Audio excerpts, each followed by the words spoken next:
भीम को तो मिर्च लगती है, तो पानी की तलाश में इधर उधर छटपटाते हुए पानी पीते हैं। मुझे भी जरा पानी पिला दो, बहुत जोरों की मिर्च लगी है। रुक, बाहर जाके कहीं और से पानी पी। पर तो यहाँ रहा हूँ ना, तो फिर बाहर पानी कैसे पीऊं? जल्दी करो ना, मुझे मिर्च लगी है। तो हम क्या करें? ऐसे क्यों करते हो? मुझे भी पानी पीना है। ज्यादा मिर्च लगे है तुम्हें तो प्रिंसिपल साहब को बोलो जाके, वो तुम्हारे लिए नया लोटा ले आए, फिर उससे पीते रहना पानी। हटो यहाँ से और बच्चों को पानी पिलाना है। और हम कहा ना, सुनाई नहीं दे यार, जाओ यहाँ से। तो मैं घर चला जाऊंगा। तो चला जाओ, सुना किसको रहा है?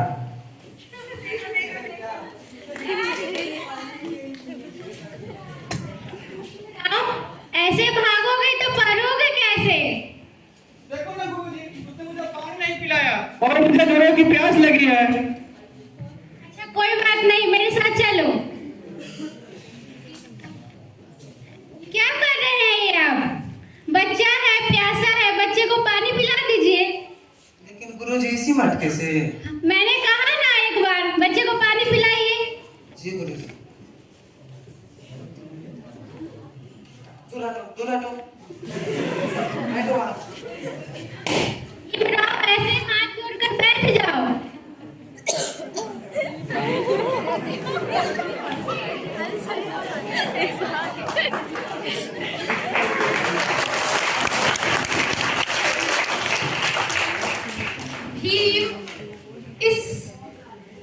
क्या हम कहें, कहने को तो अल्फाज भी नहीं है।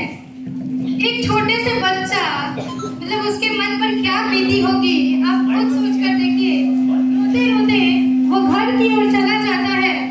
घर जाकर वो अपने पिता से कहता है कि पिताजी, पहले तो आपने कहा था कि कक्षा में प्रवेश नहीं मिलेगा, फिर भी मैं स्कूल गया और अब मेरे साथ ऐसा व्यवहार किया जाता है कि सभी बच्चों को पानी पिलाया जाता है, और जब मेरे पानी पीने की बारी आती है तो मुझे यूं ही छोड़ दिया जाता है। तब उनके पिता उन्हें बहुत ही अच्छी गतिविधि कह लीजिए, क्रियाकलाप कह लीजिए, या उदाहरण कह लीजिए, या एग्जाम्पल कह लीजिए, उसके द्वारा भीम को समझाते हैं। इसको हम कुछ लाइनों में यूं व्यक्त करना चाहेंगे कि विकल्प बहुत मिलेंगे मार्ग भटकाने के लिए, विकल्प बहुत मिलेंगे मार्ग भटकाने के लिए, लेकिन संकल्प एक ही काफी है मंजिल तक जाने के लिए, मंजिल तक जाने के लिए। आप भी अपने पिता के पास जाते हैं और सारी बातें बताते हैं। बाबूजी, बाबा,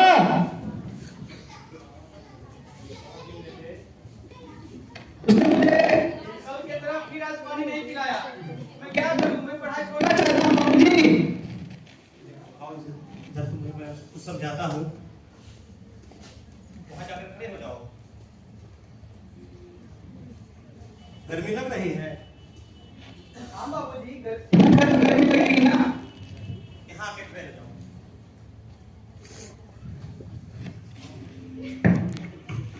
गर्मी लग रही है?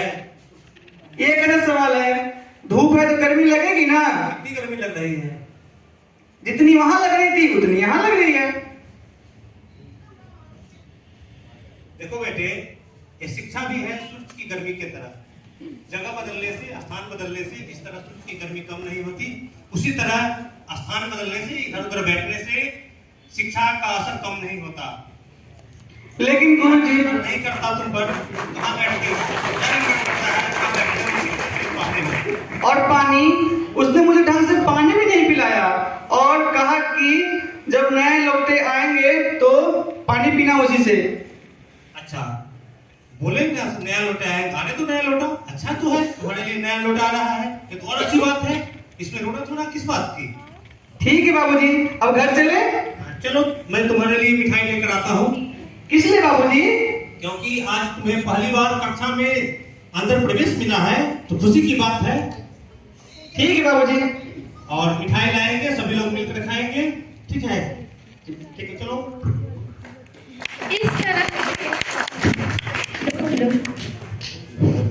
इस तरह से भीम के पिता ने भीम को समझाया कि देखो बेटा, शिक्षा अच्छा बेंच, अच्छा डेस्क मिले, तुमको बहुत अच्छा कपड़ा मिले, तभी तुम शिक्षा को ग्रहण कर सकते हो। अगर तुमको किसी एक कोने में भी बैठा दिया जाए, तुम पढ़ने वाले होगे तो पढ़ लोगे, क्योंकि पुराने जमाने में वास्तव में लोग कहा करते थे कि पढ़ने वाला कहीं से भी पढ़ लेता है।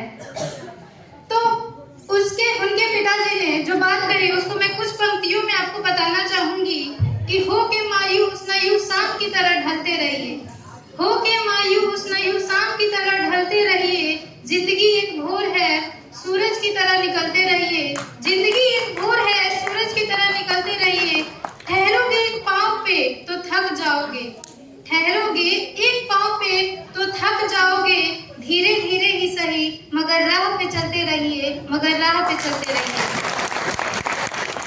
भीम बिल्कुल इसी तरह बिना थके चलते रहे, लगातार मेहनत करते रहे, पढ़ते रहे, परिश्रम करते रहे, संघर्ष करते रहे और आखिरकार वही डॉक्टर भीमराव अंबेडकर जिन्होंने हमारे भारत का संविधान लिख दिया। भीमराव अंबेडकर के लिए जोरदार तालियां।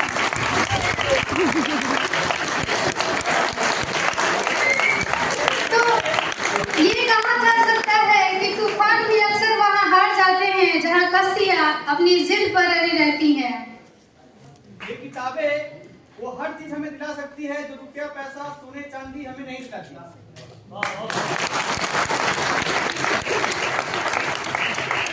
और इस तरह से हमारा ये नाटक यहीं पे समाप्त होता है।